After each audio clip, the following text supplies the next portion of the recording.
എല്ലാവർക്കും എൻ്റെ നമസ്കാരം. ഞാൻ ഡോക്ടർ വി സാം പ്രസാദ്. ന്യൂഡൽഹിയിൽ AIDS Health Care Foundation India Cares എന്ന സംഘടനയെ നയിക്കുന്നു. ഈ സംഘടന 47 രാജ്യങ്ങളിൽ HIV പ്രവർത്തനങ്ങളുമായിട്ട് മുന്നേറുന്ന സംഘടനയാണ്.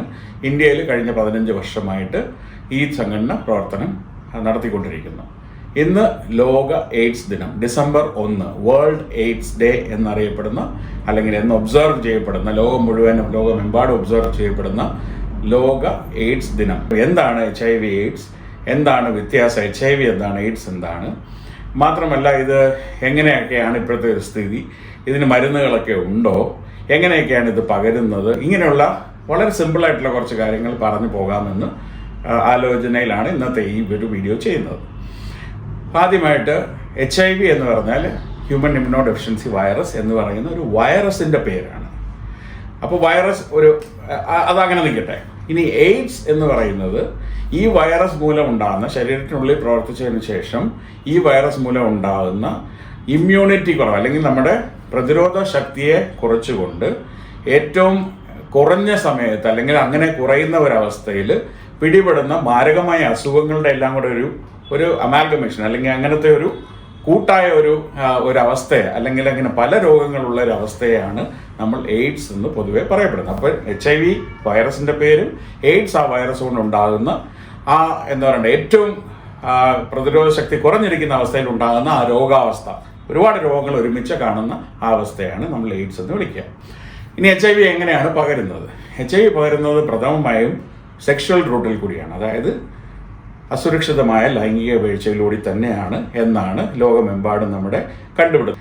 അതുകൂടാതെ ഗർഭസ്ഥാവസ്ഥയിലുള്ള അമ്മയ്ക്ക് HIV ഉണ്ടെങ്കിൽ ശിശുവിനും പ്രസവ സമയത്ത് അല്ലെങ്കിൽ പ്രസവിച്ചതിന് ശേഷം അനന്തരമായിട്ട് മുലപ്പാലിൽ നിന്നൊക്കെയും HIV പകരാമെന്ന് നമ്മൾ കണ്ടിട്ടുണ്ട്. ഈ മൂന്നാമത്തെ അവസ്ഥ എന്ന് പറയുന്നത് ഇഞ്ചക്റ്റിംഗ് ഡ്രഗ് യൂസേഴ്സ്, അല്ലെങ്കിൽ നമ്മുടെ ഈ HIV ബാധിക്കപ്പെട്ട ആളുടെ രക്തം കൊണ്ടുണ്ടാകുന്ന സംക്രമണം, അതായത് നമ്മൾ പ്രത്യേകിച്ച് ആരോഗ്യ മേഖലയിൽ നമ്മൾ ഉപയോഗിക്കുന്ന സൂചി, അല്ലെങ്കിൽ ഇഞ്ചക്ഷനായിട്ട് ഉപയോഗിക്കുന്ന ചില നീഡിൽസ്, അല്ലെങ്കിൽ അങ്ങനെയുള്ള ഇൻസ്ട്രുമെൻറ്റ്സ് കൊണ്ടും ഇത് പകരാമെന്ന് നമ്മൾ കണ്ടുപിടിച്ചിട്ടുണ്ട്. പ്രത്യേകിച്ച് മയക്കുമരുന്ന് ഉപയോഗിക്കുന്നവരിൽ പ്രബലമായി കണ്ടുവരുന്ന ഒരു സാഹചര്യം എന്താണെന്ന് വെച്ചാൽ, ഒരാൾ ഇഞ്ചക്ട് ചെയ്ത് കഴിഞ്ഞിട്ട് ആ ഇഞ്ചക്ഷൻ തന്നെ മറ്റൊരാൾക്ക് വേണ്ടി പാസ് ചെയ്യുന്നു, അതേസമയം ആ വൈറസ് അതുവഴി ട്രാൻസ്മിറ്റ് ചെയ്യാനുള്ള അവസ്ഥയുണ്ട്.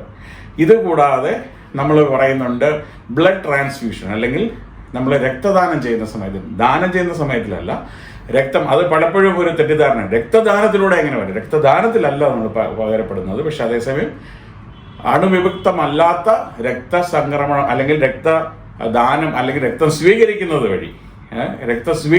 വഴിയാണ് നമുക്ക് ഈ പറഞ്ഞ HIV എയ്ഡ്സ് ഉണ്ടാകാനായിട്ടുള്ള സാധ്യത. ഇങ്ങനെ 3, 4, 5 അല്ലെങ്കിൽ 3, 4 ടൈപ്പ് ട്രാൻസ്മിഷൻ റൂട്ട്സ് ആണ് നമുക്കുള്ളത്. ഇതിൻ്റെ തെറ്റിദ്ധാരണകൾ എന്തൊക്കെയുണ്ടെന്ന് നമുക്ക് നോക്കാം. പൊതുവെ പറയപ്പെടുന്നുണ്ട് നമ്മൾ ഷേവ് ചെയ്യാനായിട്ട്, അല്ലെങ്കിൽ ബാർബർ ഷോപ്പിൽ ചെല്ലുമ്പോഴും അവിടെയുള്ള അവസ്ഥയിലും അങ്ങനെയുള്ള സാഹചര്യങ്ങളിൽ ചെല്ലുമ്പോഴത്തേക്കും നമുക്ക് ഒരാളുടെ മുഖത്ത്, അല്ലെങ്കിൽ HIV ബാധിക്കപ്പെട്ട ഒരാളുടെ ഷേവ് ചെയ്ത് കഴിഞ്ഞിട്ട് അതേ ബ്ലേഡ് ഉപയോഗിച്ചുകൊണ്ട് ചെയ്ത് കഴിഞ്ഞാൽ ആ അടുത്ത വരുന്ന ആൾക്ക് കൂടി പകരപ്പെടാം എന്ന രീതിയിലൊക്കെ ഓരോ എന്താ പറയണ്ടേ മിസ്കൺസെപ്ഷൻസ്, അല്ലെങ്കിൽ തെറ്റിദ്ധാരണകളുണ്ട്. അങ്ങനെ പകരപ്പെടൂലേ എന്ന് ചോദിച്ചാൽ പകരപ്പെടാൻ എന്ന് പറഞ്ഞാൽ വളരെ റെയർ ചാൻസ് ആണ്. ആ രക്തത്തിൽ അണുബാധയുടെ അളവ് ഉണ്ടായിരിക്കണം, ആ അളവിന് അനുസരിച്ചുള്ള അണുബാധ, അല്ലെങ്കിൽ ആ അണു അതിനകത്ത് ലൈവായിട്ടിരിക്കണം, അല്ലെങ്കിൽ ജീവനുള്ള അവസ്ഥയിൽ ഇരിക്കണം. അതടുത്ത ആളിലേക്ക് സംക്രമിക്കണമെങ്കിൽ അവിടെ ഒരു കട്ടുണ്ടാകണം. അങ്ങനെ ബ്ലഡ് ടു ബ്ലഡ് ട്രാൻസ്മിഷൻ, ഇങ്ങനെയൊക്കെ പല തിയററ്റിക്കലി പോസിബിൾ ആയിട്ടുള്ള, അല്ലെങ്കിൽ അങ്ങനെ തെളിയിക്കപ്പെടാത്ത ഒരവസ്ഥയാണ് ഇപ്പോൾ ഉള്ളത്. അപ്പോൾ അതുകൊണ്ട് അങ്ങനെയുള്ള കാര്യങ്ങളൊക്കെ നമ്മൾ ഒഴിവാക്കുക, അങ്ങനെയുള്ള മിസ്കൺസെപ്ഷൻസ്, തെറ്റിദ്ധാരണകൾ നമ്മൾ നമ്മുടെ മനസ്സിൽ നിന്ന് ഒഴിവാക്കുക എന്നുള്ളതാണ് ഒരു കാര്യം. രണ്ടാമത്തെ കാര്യം, ഈ ബാധിക്കപ്പെട്ട ആൾക്കാരുമായിട്ട് ചേർന്ന് നമ്മൾ ആഹാരം കഴിക്കുകയോ അല്ലെങ്കിൽ അവരുടെ കൂടെ ജീവിക്കുകയോ ഒക്കെ ചെയ്തു കഴിഞ്ഞാൽ നമുക്ക് ഈ ഒരു രോഗം ബാധിക്കപ്പെടും എന്നുള്ളൊരു തെറ്റിദ്ധാരണയുണ്ട്. അങ്ങനെയും ഇല്ല. മൂന്നാമത്തെ കാര്യം എന്ന് വെച്ചാൽ, നമ്മൾ ഈ പറഞ്ഞ പോലെ അവരുടെ കൂടെ ഈ ബാധിക്കപ്പെട്ട ആൾക്കാർ ഉപയോഗിക്കുന്ന ടോയ്ലറ്റ് നമ്മൾ യൂസ് ചെയ്ത് കഴിഞ്ഞാൽ, അല്ലെങ്കിൽ അങ്ങനെയുള്ള കാര്യങ്ങളിലൊക്കെ നമ്മൾ ട്രാൻസ്മിഷൻ വരും എന്നുള്ളൊരു തെറ്റിദ്ധാരണയുണ്ട്. അങ്ങനെയും നമ്മൾ സയൻറ്റിഫിക്കലി പ്രൂവ് ചെയ്തിട്ടില്ല. ഈവൻ മൗത്ത് ടു മൗത്ത് കിസ്സിങ്ങിൽ പോലും വളരെ ഈ നമ്മുടെ സലൈവ അല്ലെങ്കിൽ ഉമിനീരിൽ ഈ HIV അണുബാധ ഉണ്ടായി അത് മറ്റൊരാളിലേക്ക് സംക്രമിക്കുന്ന രീതിയിലുള്ള അവസ്ഥ പോലും ഇല്ല എന്ന് തന്നെയാണ് പഠനങ്ങൾ തെളിയിക്കുന്നത്. അപ്പോൾ അങ്ങനെയുള്ള തെറ്റിദ്ധാരണകൾ, കോമൺ ആയിട്ടുള്ള തെറ്റിദ്ധാരണകൾ, അല്ലെങ്കിൽ സാധാരണയായ ആൾക്കാർ വിശ്വസിക്കപ്പെടുന്ന അല്ലെങ്കിൽ പൊതുജനങ്ങൾക്കിടയിലുള്ള ഈ വക തെറ്റിദ്ധാരണകൾ നമുക്ക് മാറ്റിവെക്കാം. ഇനി അടുത്തതായിട്ട് പറയാനുള്ളത്, ഇതിനെന്തെങ്കിലും രോഗലക്ഷണങ്ങളുണ്ടോ എന്നുള്ളതാണ്. HIV ആൽ ബാധിക്കപ്പെടുന്ന ഒരാൾക്ക് അല്ലെങ്കിൽ HIV അണു ഒരാളുടെ ശരീരത്തിൽ നിന്ന് മറ്റൊരാളുടെ ശരീരത്തിലേക്ക് വരുമ്പോഴത്തേക്കും പ്രകടമായ വ്യത്യാസങ്ങളായിട്ടൊന്നും നമുക്ക് ഒരുപാട് നാളേക്ക് പോലും കാണാൻ കഴിയില്ല. അത് എന്തുകൊണ്ടാണെന്ന് ചോദിച്ചാൽ, ഒരു സ്റ്റേറ്റ് ഓഫ് വൈറീമിയ എന്ന് പറയാം, അല്ലെങ്കിൽ വൈറസ് അകത്ത് കയറി കഴിഞ്ഞിട്ട് അത് മൾട്ടിപ്ലൈ ചെയ്യുന്ന അവസ്ഥയൊക്കെ ഉണ്ട്. പക്ഷെ നമുക്ക് പുറത്തൊന്നും ചിലപ്പോൾ അനുഭവിക്കാനോ കാണാനോ, തീർച്ചയായിട്ടും കാണാൻ സാധ്യമല്ല, പക്ഷെ ആ രോഗാവസ്ഥ ഒരിക്കലും പ്രകടമാകുന്നില്ല, അല്ലെങ്കിൽ നമുക്കൊരു സൈൻസ് ആൻഡ് സിംറ്റംസ് എന്നൊക്കെ പറയുന്ന രീതിയിലുള്ള ഒരു അവസ്ഥ നമുക്ക് പുറത്ത് കാണില്ല.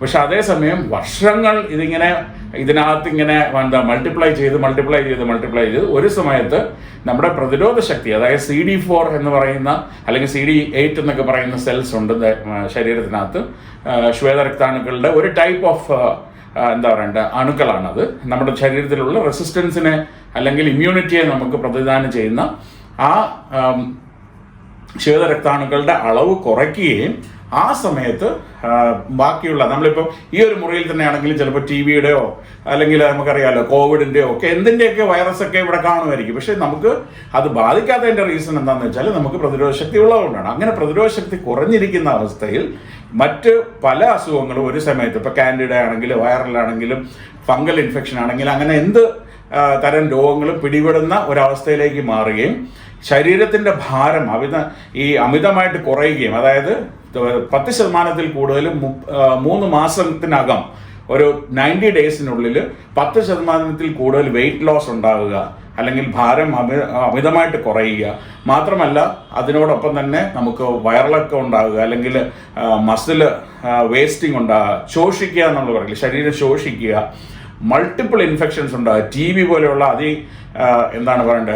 പെട്ടെന്ന് സംക്രമിക്കാൻ പറ്റുന്ന രീതിയിലുള്ള അസുഖങ്ങൾ പിടിപെടുക, സ്കിൻ ഇൻഫെക്ഷൻസ് ഉണ്ടാകുക, ഇങ്ങനെ വയറിളക്കം ഉണ്ടാകുക, നിർത്താതെ വയറിളക്കം ഉണ്ടാകുക, ഇങ്ങനെയുള്ള അസുഖങ്ങളൊക്കെയും ഒരുമിച്ച് വരാനായിട്ടുള്ള ഒരു ചാൻസ് ഈ ഒരു CD4 അല്ലെങ്കിൽ നമ്മുടെ ശ്വേതരക്താണുക്കൾ പ്രതിരോധ ശക്തി കുറയുന്നതോടൊപ്പം വരുന്നുണ്ട്. അങ്ങനെ വരുന്ന ഒരു അവസ്ഥയിൽ മൊത്തമായിട്ട് ഒരു ആളുടെ ശരീരത്തിൽ പല അസുഖങ്ങൾ ഉണ്ടാകുന്ന ഒരു രോഗാവസ്ഥയ്ക്കാണ് നമ്മൾ സത്യം പറഞ്ഞാൽ നേരത്തെ പറഞ്ഞ പോലെ എയ്ഡ്സ് എന്ന് പറയുന്നത്. അപ്പം അങ്ങനെ ആ സമയത്ത് മാത്രം, അല്ലെങ്കിൽ അതിൻ്റെ തുടക്കം എത്രത്തോളം ശ്വേതരക്താണുക്കൾ താഴേക്ക് വരുന്നോ അതിനനുസരിച്ച് രോഗലക്ഷണങ്ങൾ പ്രകടമാകുകയും ഏറ്റവും കൂടുതൽ HIV കൂടി കാണപ്പെടുന്ന അസുഖം എന്ന് പറയുന്നത് TB ആണ്. നമുക്കെല്ലാവർക്കും അറിയാം ക്ഷയരോഗം എന്ന് പറയുന്നത്.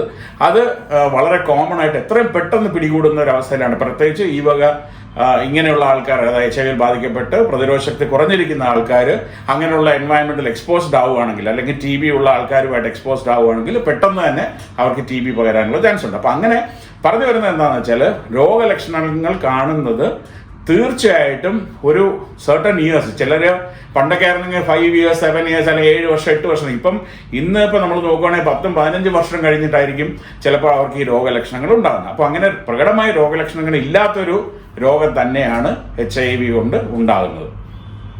മുമ്പോട്ട് പോയാൽ ഇതിന് നമുക്ക് മരുന്നുകളുണ്ടോ? ഉണ്ട്, തീർച്ചയായിട്ടും മരുന്നുകളുണ്ട്.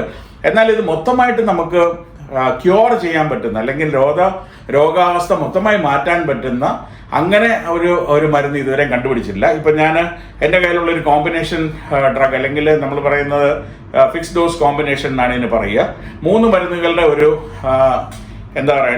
ഒരു ഫിക്സ് ഡോസ് കോമ്പിനേഷനിലുള്ള ഒരു ബോക്സാണ്, മരുന്ന് പെട്ടിയാണ് എൻ്റെ കയ്യിലുള്ളത്. ഇത് ഒരു ദിവസം ഈ രോഗാവസ്ഥ കണ്ടുപിടിക്കപ്പെട്ട് കഴിഞ്ഞാൽ അങ്ങനെയുള്ളവർ ഒരു ദിവസം ഒരു മരുന്ന് വെച്ച്, അല്ലെങ്കിൽ ഒരു ടാബ്ലറ്റ് വെച്ച് 30 ദിവസം കഴിക്കാനുള്ള 30 ദിവസത്തെ മരുന്നാണ് ഇതിനകത്ത് ഉള്ളത്, ഈ ഒരു പാക്കറ്റിനകത്തുള്ളത്. അങ്ങനെ ആ 30 ദിവസം, അതായത് നമ്മൾ ഒരു പ്രാവശ്യം നമ്മൾ മരുന്ന് തുടങ്ങിക്കഴിഞ്ഞാൽ, ART എന്നാണ് ഈ മരുന്നിൻ്റെ പേര്, ആൻറ്റി റിട്രോ വൈറൽ തെറപ്പി എന്ന് പറയും. ആൻറ്റി റിട്രോ പറഞ്ഞ ഒരു കൈൻഡ് ഓഫ് വൈറസ് ആണ് റിട്രോ വൈറസ്. ആ റിട്രോ വൈറസിനെതിരെ പ്രവർത്തിക്കുന്ന മരുന്നെന്ന് മാത്രമേ അർത്ഥമുള്ളൂ. ART എന്നാണ് ഇതിന് പറയുക. ഈ ART മരുന്നുകൾ നമ്മൾ ആരംഭിച്ചു കഴിഞ്ഞാൽ ഏറ്റവും പ്രധാനമായിട്ട് നമ്മൾ ശ്രദ്ധിക്കേണ്ട കാര്യം, മരുന്ന് തുടങ്ങുന്ന ആൾ ജീവിതകാലം മുഴുവനും ഈ മരുന്ന് തുടർന്നുകൊണ്ടേയിരിക്കണം. ഒരു ദിവസം പോലും നമുക്ക് അതിനെ മിസ് ചെയ്യാൻ, ആ ഡോസ് മിസ് ചെയ്യാൻ പാടില്ല. അങ്ങനെ തുടരുന്ന ഒരു അതിനോട് പറയുന്ന അഡ്ഹിയറൻസ് എന്നാണ്. അതായത് മരുന്ന് തുടർച്ചയായിട്ട് എടുക്കുന്ന ആ ഒരു സ്വഭാവം രൂപപ്പെടുത്തേണ്ടതുണ്ട്. അപ്പം ഒരു രോഗി പോലും മരുന്നുകൾ വൺസ് തുടങ്ങിക്കഴിഞ്ഞാൽ, HIV ബാധിക്കപ്പെട്ട രോഗികൾ മരുന്ന് വൺസ് തുടങ്ങിക്കഴിഞ്ഞാൽ നിർത്താൻ പാടില്ല. ആ മരുന്ന് കണ്ടിന്യൂ ചെയ്തുകൊണ്ടേ ഇരിക്കുക. അത് ആണ് ART കൊണ്ട് ഉദ്ദേശിക്കുന്നത്. പക്ഷേ അതിനൂതനമായ സാങ്കേതിക കണ്ടുപിടുത്തങ്ങൾ കൊണ്ട് ഈ അടുത്ത കാലത്ത് തന്നെ ഒരു ലെനക്കാപ്പവിർ എന്ന് പറയുന്ന ഒരു മരുന്ന് കണ്ടുപിടിക്കപ്പെട്ടിട്ടുണ്ട്. ഇന്ത്യയിൽ ഇപ്പോൾ എത്തിയിട്ടില്ല, ഭാരതത്തിൽ അതിനി വരുന്നതേ ഉള്ളൂ. പക്ഷെ അത് കാണിക്കുന്നത് എന്താണെന്ന് വെച്ചാൽ ഒരു വർഷത്തിൽ 2 ഇഞ്ചക്ഷൻ, സബ്ക്യൂട്ടേനിയസ് ഇഞ്ചക്ഷൻ, നമ്മുടെ തൊലിപ്പുറത്തെടുക്കുന്ന പോലത്തെ ഒരു ഇഞ്ചക്ഷൻ കൊണ്ട് 2 ഇഞ്ചക്ഷൻ. ഇപ്പം ഫോർ എക്സാമ്പിൾ ജനുവരി മാസം 1-ാം തീയതി ഒരു ഇഞ്ചക്ഷൻ എടുക്കുക, ജൂലൈ 1-ാം തീയതി ഒരു ഇഞ്ചക്ഷൻ എടുത്തു കഴിഞ്ഞാൽ ആ വർഷം മുഴുവൻ ഒരാളെ പിന്നെ മരുന്ന് വേറെ ART കൊടുക്കണ്ട അല്ലെങ്കിൽ കഴിക്കണ്ട. പക്ഷെ നമുക്ക് നിർഭാഗ്യവശാൽ ആ മരുന്ന് ഇതുവരെ എത്തിയിട്ടില്ല. അതൊരു വലിയ ഭാഗ്യം തന്നെയാണ്. അതൊരു വലിയൊരു ഗെയിം ചേഞ്ചർ എന്നൊക്കെ നമ്മൾ പറയുന്നല്ലോ, ഒരു ടേണിംഗ് പോയിന്റ് ആണ് HIV രോഗ ചികിത്സയുടെ ചരിത്രത്തിൽ തന്നെ.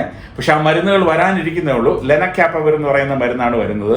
അത് വന്നു കഴിയുമ്പോഴത്തേക്ക് നമുക്ക് ഈ മരുന്നുകൾ എല്ലാ ദിവസവും കഴിക്കുന്ന ആ ഒരു പിൽ ബേർഡൻ എന്ന് നമ്മൾ പറയുമല്ലോ, മരുന്ന് കഴിക്കുന്ന എല്ലാ ദിവസവും കഴിക്കണമെന്ന് പറയുന്നത് പലപ്പോഴും വരുന്ന മിസ് ചെയ്യുന്നുണ്ട് പലരും, അല്ലേ? നമ്മൾ മറന്നു പോകും ചിലപ്പോൾ, അല്ലെങ്കിൽ അങ്ങനെയുള്ള അവസ്ഥകളെല്ലാം മാറിയിട്ട് 2 ഇഞ്ചക്ഷൻ കൊണ്ട് ഒരു വർഷത്തെ ഫുൾ കവറേജ് നമുക്ക് എടുക്കാൻ പറ്റും. അങ്ങനെ നൂതനമായിട്ടുള്ള മരുന്നുകൾ ഓൾറെഡി വന്നു കഴിഞ്ഞു. പക്ഷേ ഇന്ത്യയിലേക്ക് എത്താനായിട്ട് കുറച്ച് സമയമെടുക്കും. നമ്മൾ ഇതുവരെയും മരുന്നുകളെ കുറിച്ച് വരെ പറഞ്ഞെങ്കിൽ പോലും നമ്മൾ എങ്ങനെയാണ് ഇത് ടെസ്റ്റ് ചെയ്യുന്നതെന്നുള്ള ഇതുവരെ നമ്മൾ പറഞ്ഞില്ല. ടെസ്റ്റ് ചെയ്യാൻ വളരെ സിമ്പിളാണ്. ഈ കാലത്ത് ഇതുപോലുള്ള നമ്മുടെ ഡയബറ്റിസിന്റെ ടെസ്റ്റ് അല്ലെങ്കിൽ ഷുഗർ പേഷ്യൻസ്, അല്ലേ, അതിനു വേണ്ടി ടെസ്റ്റിംഗ് ചെയ്യുന്ന എങ്ങനെയാണ്, വീടുകളിൽ തന്നെ നമ്മൾ ഒരു ഫിംഗർ പ്രിക്ക്, അല്ലേ, ചെറിയൊരു ഇതുപോലൊരു നീഡിൽ പ്രിക്ക് കൊണ്ട് തന്നെ നമുക്ക് വീട്ടിൽ ചെയ്യാൻ പറ്റുന്ന രീതിയിൽ തന്നെ ഇപ്പോൾ എല്ലാവർക്കും അറിയാതെ. അതുപോലെ തന്നെ HIV ആൻഡ് സിഫിലിസ് കോംബോ ടെസ്റ്റുകൾ ഇപ്പോൾ ഇറങ്ങിയിട്ടുണ്ട്. സിഫിലിസ് എന്ന് പറയുന്ന മറ്റൊരു STI അല്ലെങ്കിൽ സെക്ഷലി ട്രാൻസ്മിറ്റഡ് ഇൻഫെക്ഷൻ ആണ്, അല്ലെങ്കിൽ ഗൂഹ്യരോഗങ്ങളുടെ പട്ടികയിൽപ്പെടുന്ന ഒരു രോഗമാണ്. HIV അതുപോലെ തന്നെയാണ്. പക്ഷേ ഇത് എന്താ ചെയ്യേണ്ടതെന്ന് വെച്ചാൽ, ഇത് ഇങ്ങനെയുള്ള ടെസ്റ്റുകൾ കിട്ടും.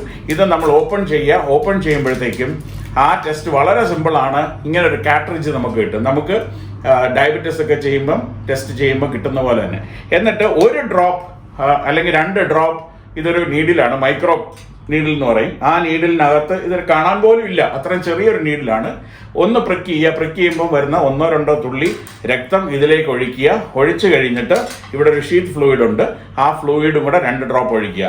വെയിറ്റ് ചെയ്യുക 15 മിനിറ്റ് കൊണ്ട് നമുക്ക് ഇവിടെ അതിൻ്റെ റിസൾട്ട് കിട്ടും. അത്ര വളരെ സിമ്പിളാണ്. മുമ്പൊക്കെ ഈ അതിനൂതനമായ ഇങ്ങനെയുള്ള ടെസ്റ്റുകൾ വരുന്നതിനും അല്ലെങ്കിൽ കാട്രിഡ്ജ് ബേസ്ഡ് ടെസ്റ്റ് വരുന്നതിന് മുമ്പ് നമ്മൾ രക്തമെടുക്കുകയും അതിനെ ലാബിൽ കൊടുത്തിട്ട് 1 ദിവസം അല്ലെങ്കിൽ 2 ദിവസം, ചില ദിവസം 3 ദിവസം വരെ എടുക്കുന്ന ടെസ്റ്റുകളൊക്കെ ഉണ്ടായിരുന്നു. എന്നാൽ ഇന്ന് വളരെ സിമ്പിളായിട്ട് എല്ലാ ആൾക്കാർക്കും ഇത് ആക്സസിബിൾ ആണ്. ഇപ്പം വേണമെങ്കിൽ നമുക്ക് സെൽഫ് ടെസ്റ്റിംഗ് കിറ്റ് തന്നെ ഇപ്പോഴും ഉണ്ട്. ഒരാൾക്ക് അഥവാ സംശയം ഉണ്ടെന്നുണ്ടെങ്കിൽ വീട്ടിൽ തന്നെ ചെയ്യാൻ പറ്റും. പക്ഷേ നിങ്ങൾക്ക് ആ ഒരു ധൈര്യം വേണം, എങ്ങനെയാണ് ഇത് ടെസ്റ്റ് ചെയ്യേണ്ടതെന്നുള്ള അറിവുണ്ടായിരിക്കണം, അത്രേ ഉള്ളൂ. പക്ഷേ ഇത്ര വളരെ സിമ്പിളായിട്ട് നമുക്ക് ഈ 15 നിമിഷം കൊണ്ട് തന്നെ ഈ ടെസ്റ്റിന്റെ റിസൾട്ട് അറിയാൻ പറ്റും എന്നുള്ളതാണ് അതിൻ്റെ അതിൻ്റെ ഒരു അതിനൂതനമായ ഒരു കണ്ടുപിടുത്തമാണെന്ന് തന്നെ പറയാം. പിന്നെ ഇത് കൂടാതെ ഇതെങ്ങനെ പ്രിവെന്റ് ചെയ്യാൻ പറ്റും അല്ലെങ്കിൽ എങ്ങനെ നമുക്ക് തടയാം? HIV തടയാനായിട്ട് ഏറ്റവും സിമ്പിൾ ആയിട്ടുള്ള ഒരു ടൂളാണ് ഞാൻ ഈ സൈഡിൽ വെച്ചിരിക്കുന്നത്. ഇത് ഞങ്ങളുടെ ഇന്ത്യ കെയർസിന്റെ ഭാഗമായിട്ട് നമ്മൾ പല ഓർഗനൈസേഷൻസിനും ക്ലിനിക്സിനും അല്ലെങ്കിൽ railway station, bus stand, airport, colleges, പിന്നെ പബ്ലിക് സ്ക്വയർസ്, പ്ലേസസ്, ബേക്കറിയിൽ പോലും നമ്മൾ ഇൻസ്റ്റാൾ ചെയ്തിട്ടുള്ള ഒരു സാധനമാണ്. വളരെ സിമ്പിളാണ്. മേളിലൊരു ഇതുണ്ട്, ഒരു ലോക്ക് കൊടുത്തിട്ടുണ്ട്. താഴെ നിന്ന് ഇങ്ങനെ ഫുൾ ഔട്ട് ചെയ്തെടുക്കാൻ പറ്റുന്ന രീതിയിൽ. വേറെ ഒന്നുമല്ല, ഇത് കോണ്ടംസ് ആണ് ഏറ്റവും വളരെ സിമ്പിളായിട്ട് ലോകത്തിൽ ഇപ്പോഴും HIV അല്ലെങ്കിൽ STI അങ്ങനെ ഈ അസുരക്ഷിതമായ ലൈംഗിക ബന്ധത്തിലൂടെ നമുക്ക് ഉണ്ടാകുന്ന എല്ലാ അസുഖങ്ങൾക്കും തടയിടാൻ പറ്റുന്ന വളരെ സിമ്പിൾ ആയിട്ടുള്ള ഒരു ടൂളാണ് ഇത് കോണ്ടംസ്. നമ്മുടെ നാട്ടിൽ ഉൾപ്പെടെ കോണ്ടംസിനെ കുറിച്ച് പറയുന്നത് വളരെ വലിയൊരു ഒരു സ്റ്റിഗ്മയുണ്ട്. ഇന്നും വളരെ നാണക്കേടും അല്ലെങ്കിൽ മോശമായിട്ടാണ് പലപ്പോഴും ചിത്രീകരിക്കുന്നത്. പക്ഷെ അതേസമയം ഇത് ജീവനെ തന്നെ നമുക്ക് പ്രതിദാനം ചെയ്യുന്ന ഒരു കാര്യമാണ്. ഒന്ന്, അതായത് രോഗം തടയുന്നത് വഴി. പക്ഷെ അതേസമയം നമ്മൾ ഫാമിലി പ്ലാനിങ്ങിൽ പോലും നമ്മൾ യൂസ് ചെയ്യുന്നത് കോണ്ടംസ് ആണ്. ഏറ്റവും കൂടുതൽ ഗൈനക്കോളജിസ്റ്റ് അല്ലെങ്കിൽ ഫാമിലി ഫിസിഷ്യൻസ് റെക്കമെൻഡ് ചെയ്യുന്നത് നിങ്ങൾക്ക് സ്പേസിങ് ചെയ്യണമെങ്കിൽ 2 കുട്ടികൾ അല്ലെങ്കിൽ കുട്ടികളെ ഇപ്പോൾ വേണ്ട, കുട്ടികൾക്കിടയിൽ 2 കുട്ടികൾക്കിടയിൽ സ്പേസിങ് വേണമെന്നുണ്ടെങ്കിൽ ഏറ്റവും നല്ലൊരു മാർഗ്ഗം കോണ്ടം യൂസ് ചെയ്യുക എന്നുള്ളതാണ്. അപ്പോൾ അങ്ങനെ കോണ്ടംസ് യൂസ് ചെയ്യുന്നത് വഴി 99% ഫലമുണ്ടെന്നാണ് ശാസ്ത്രം കണ്ടുപിടിച്ചിരിക്കുന്നത്. അപ്പോൾ കോണ്ടംസിനെ കുറിച്ച് നമ്മൾ സംസാരിക്കാൻ വൈക്ലഭ്യം വേണ്ട. അത് നമ്മുടെ കുട്ടികളിലും നമ്മൾ പറഞ്ഞു കൊടുക്കേണ്ട ഒരു ആവശ്യകതയുണ്ട്. എന്തുകൊണ്ടെന്നാൽ ഈ കാലത്ത് STI, sexually transmitted infection, syphilis പോലുള്ള രോഗങ്ങൾ വളരെയധികം കൂടുന്നതായിട്ടും ഈ HIV-യാൽ ബാധിക്കപ്പെട്ട ആൾക്കാരുടെ എണ്ണം കുറയുന്നതായിട്ട് പല റിപ്പോർട്ട്സും പറയുന്നുണ്ടെങ്കിലും ഇൻ റിയാലിറ്റി നമ്മൾ പല രാഷ്ട്രങ്ങൾ നോക്കുകയാണെങ്കിലും ഇപ്പോഴും HIV അതുപോലെയൊക്കെ തന്നെ നിൽക്കുന്നു, ചില സ്ഥലങ്ങളിൽ കൂടുന്നുമുണ്ട്. അപ്പം അങ്ങനെ വരുമ്പോൾ കോണ്ടം എന്ന് പറയുന്നത് നമുക്കാർക്കും നാണക്കേട് ഉണ്ടാക്കേണ്ട ഒരു കാര്യമല്ല. ഇത് നമുക്ക് തീർച്ചയായിട്ടും നമ്മുടെ കുടുംബങ്ങളിലോ അല്ലെങ്കിൽ ഇപ്പോൾ ഒരു എക്സാമ്പിളായിട്ട് ഞാൻ പറയുകയാണെങ്കിൽ നമ്മുടെ പെൺകുട്ടികൾ, മാതാപിതാക്കളായിട്ടുള്ളവർ പെൺകുട്ടികൾക്ക് പീരിയഡ്സ് വരുമ്പോൾ, ആദ്യത്തെ മെൻസ്ട്രൽ സൈക്കിൾ വരുമ്പോൾ, ആർത്തവ സൈക്കിൾ വരുന്ന സമയത്ത് ആരാണ് പറഞ്ഞു കൊടുക്കുക അതിനെക്കുറിച്ച്? വീട്ടിലുള്ള പ്രായം ചെന്ന സ്ത്രീകളോ അമ്മമാരോ അങ്ങനെയുള്ളവർ തന്നെയാണ് പറഞ്ഞിട്ടുള്ളത്. എന്ന് പറഞ്ഞ പോലെ ഇത് ഒരു ഫാമിലി പ്ലാനിങ് പ്ലസ് ഈ പറയുന്ന രീതിയിലുള്ള അസുരക്ഷിതമായ ലൈംഗിക ബന്ധത്തിൽ ഏർപ്പെടുമ്പോൾ നമുക്ക് ഉപയോഗിക്കുന്നത് വഴി നമുക്ക് STI, HIV എന്നിവ രോഗങ്ങളൊക്കെയും, അത് കൂടാതെ ഹെപ്പറ്റൈറ്റിസ് ബി, ഹെപ്പറ്റൈറ്റിസ് സി, ഒത്തിരി രോഗങ്ങളുണ്ട്, അതൊക്കെ തടയാൻ പറ്റും എന്നുള്ള രീതിയിൽ കോണ്ടത്തിനെ കുറിച്ച് പറയുകയും കോണ്ടത്തിനെ പോപ്പുലറൈസ് ചെയ്യേണ്ടത് നമ്മുടെ ഓരോരുത്തരുടെയും കടമയാണ്. അങ്ങനെ ഇത് ഒരു വളരെ കോമൺ ടൂളാണ്. ഇതല്ലാതെ ഇത് മെയിൽ കോണ്ടമാണ്. ഫീമെയിൽ കോണ്ടത്തിനെ കുറിച്ച് എത്ര പേർക്ക് അറിയാമെന്ന് എനിക്കറിയില്ല. അത്രയും എനിക്ക് തോന്നുന്നില്ല, വളരെ അബോധം നമ്മുടെ പബ്ലിക്കിന് ഉണ്ടെന്ന് അല്ലെങ്കിൽ നമ്മുടെ ജനറൽ പോപ്പുലേഷൻ ഉണ്ടെന്നറിയില്ല. പക്ഷെ അതേസമയം ഫീമെയിൽസിന് ഉപയോഗിക്കാൻ പറ്റുന്ന ഫീമെയിൽ കോണ്ടം പോലും ഇന്നിപ്പോൾ മാർക്കറ്റിൽ അവൈലബിൾ ആണ്. നമുക്കതൊക്കെ ഉപയോഗിക്കുകയാണെന്നുണ്ടെങ്കിൽ നമുക്ക് HIV തീർച്ചയായിട്ടും തടയാൻ പറ്റും. ഇനി മുമ്പോട്ട് പോകുമ്പോൾ എന്തുകൊണ്ട് ഇത് പ്രാധാന്യം അർഹിക്കുന്നു എന്നുള്ളത് ഞാൻ നേരത്തെ ചെറുതായിട്ടൊന്ന് പറഞ്ഞു വെച്ചു. നമ്മുടെ ഇന്നത്തെ തലമുറ ഈ പറഞ്ഞ സോഷ്യൽ മീഡിയയിലും ഫോണിലും അല്ലെങ്കിൽ ഇന്റർനെറ്റിലും അവരുടെ ഹാൻഡ് ഫോൺസിൽ വരെ അവർക്ക് എല്ലാ ഇൻഫർമേഷനും ഉണ്ട്. പക്ഷെ പലപ്പോഴും നമ്മൾ കാണുന്നത് തെറ്റായ ഇൻഫർമേഷൻ വഴി അവർ ആ ഒരു രീതിയിലാണ് കാര്യങ്ങൾ പോകുന്നത്. അവരൊരു എക്സ്പെരിമെന്റേഷൻ ഫേസിൽ ഏതൊരു ടീനേജറിൻ്റെയും അല്ലെങ്കിൽ ഒരു ചെറുപ്പക്കാരുടെയും ആ ഒരു പ്രായത്തിൽ അവർ ആശ്രയിക്കുന്നത് ഈ സോഷ്യൽ മീഡിയയാണ്. സോഷ്യൽ മീഡിയയിൽ പലപ്പോഴും നമ്മൾ കാണുന്നത് തെറ്റായ information about HIV, AIDS, about condoms, അങ്ങനെയുള്ള കാര്യങ്ങളാണ്. കോണ്ടത്തിൻ്റെ ഒന്നും ഒരാവശ്യമില്ല എന്നുള്ളൊരു രീതിയിലുള്ള ഒരു പ്രൊപ്പഗേഷൻ വരെ നടക്കുന്നുണ്ട്. അങ്ങനെയല്ല, നമുക്കിതെല്ലാം വേണം. വീണ്ടും തിരിച്ച് നമ്മൾ കൺവെൻഷനൽ ആയിട്ടുള്ള കോണ്ടം അങ്ങനെയുള്ള സാഹചര്യത്തിലേക്ക് അല്ലെങ്കിൽ അങ്ങനെയുള്ള കാര്യങ്ങൾ ഉപയോഗിക്കുന്നത് വഴി നമുക്ക് തടയാമെന്നുള്ളൊരു അവബോധം സൃഷ്ടിക്കേണ്ടത് നമ്മുടെ എല്ലാവരുടെയും ആവശ്യമാണ്. രണ്ടാമത്തെ കാര്യം എന്താണെന്ന് വെച്ചാൽ ഈ ഒരു സ്റ്റേജ് എത്തിക്കഴിഞ്ഞാൽ, ഇപ്പോൾ ഈ പറയുന്ന HIV ബാധിക്കപ്പെട്ട് കഴിഞ്ഞിട്ട് AIDS എന്ന് പറയുന്ന സിറ്റുവേഷനിൽ എത്തിക്കഴിഞ്ഞിട്ട് പിന്നീട് നമ്മൾ ട്രീറ്റ്മെൻറ്റ് തുടക്കുകയാണെങ്കിൽ പലപ്പോഴും ശരിയായി, വളരെ ശക്തമായ മരുന്നുകൾ ഉള്ളതുകൊണ്ട് ശരിയായി പോകുന്നുണ്ട്. പക്ഷെ എന്നാലും നമ്മുടെ treatment cost, out of pocket expenses എന്നൊക്കെ നമ്മൾ പറയുന്നത് വളരെ കൂടുതലാണ്. അത് സർക്കാരിന് തന്നെ ഒരു അവരുടെ ഖജനാവിനെ നമ്മൾ ലൂട്ട് ചെയ്യുന്ന രീതിയിൽ അല്ലെങ്കിൽ ഖജനാവിനെ തന്നെ നമ്മൾ തീർക്കുന്ന രീതിയിലേക്ക് പബ്ലിക് എക്സ്പെൻഡിച്ചറിൽ നിന്ന് തന്നെ പിന്നെ ആ രോഗികളെയൊക്കെ നമ്മൾ ടേക്ക് കെയർ ചെയ്യേണ്ടി വരും. മൂന്നാമത്തെ കാര്യം വളരെ സിമ്പിളാണ്. ആർക്കെങ്കിലും HIV പോസിറ്റീവ് ആണെന്ന് അറിഞ്ഞു കഴിഞ്ഞാൽ നമ്മൾ അവരെ സ്റ്റിഗ്മറ്റൈസ് ചെയ്ത് അല്ലെങ്കിൽ ഡിസ്ക്രിമിനേറ്റ് ചെയ്ത് ഒതുക്കി അവരെ സമൂഹത്തിൽ നിന്ന് മാറ്റി നിർത്തുന്നതിന് പകരം അവരെ മെയിൻ സ്ട്രീം ചെയ്ത് കൊണ്ടുവന്നാൽ അവരിൽ നമ്മൾ അവബോധം സൃഷ്ടിച്ച് നിങ്ങളുടെ കൂടെ ഞങ്ങളും ഉണ്ട് എന്ന് പറയുന്ന രീതിയിൽ അവരെ സപ്പോർട്ട് ചെയ്ത് നിർത്തിയാൽ വീണ്ടും the virus will stop with me, ഞാൻ മൂലം ഇനി ഒരാൾക്ക് HIV വരരുത് എന്നുള്ള ആ ധാരണ അവരുടെ മനസ്സിലുണ്ടാവുകയും അതുവഴി നമുക്ക് ട്രാൻസ്മിഷൻ ഒരുപാട് തടയാൻ സാധിക്കുകയും ചെയ്യും. ഇങ്ങനെ നമുക്ക് വേണ്ടത് മെയിൻ സ്ട്രീമിംഗ് ആണ്. സെൻസേഷണലൈസേഷൻ വേണ്ട. പണ്ടൊക്കെ സെൻസേഷണലൈസേഷൻ ആയിരുന്നു അല്ലേ, HIV ബാധിക്കപ്പെട്ട ഒരാളുടെ അല്ലെങ്കിൽ അങ്ങനെ ഒരു കഥ പറയുമ്പോൾ ആദ്യം കാണിക്കുന്നത് ഒരു തലയോട്ടയും 2 എല്ലൊക്കെ ആയിരുന്നു. പക്ഷെ ഇപ്പം അതൊക്കെ മാറിയിട്ട് സെൻസിറ്റൈസേഷനാണ്. നമ്മൾ നിങ്ങളുടെ കൂടെ ഉണ്ട്, നമുക്ക് ഒരുമിച്ച് മുമ്പോട്ട് നീങ്ങാം, നിങ്ങളെയും നമ്മുടെ കൂട്ടത്തിൽ പ്രൊഡക്റ്റീവായിട്ട് നിങ്ങളുടെ ജീവിതവും നയിക്കാൻ പറ്റും, അതേസമയം സമൂഹത്തിനും ഈ ഒരു വലിയ വിപത്തിൽ നിന്ന് നമുക്ക് രക്ഷ നേടാം എന്നുള്ള രീതിയിൽ മെയിൻ സ്ട്രീമിങ് ചെയ്ത് അവരെയും കൂടെ മുമ്പോട്ട് കൊണ്ടുപോവുകയാണ് വേണ്ടത്. ഈ വർഷത്തെ HIV അല്ലെങ്കിൽ വേൾഡ് എയ്ഡ്സ് ഡേ എന്ന് പറയുന്നത് ഇറ്റ് ഇസ് നോട്ട് ഓവർ. ഇതുവരെ നമ്മൾ കഴിഞ്ഞിട്ടില്ല.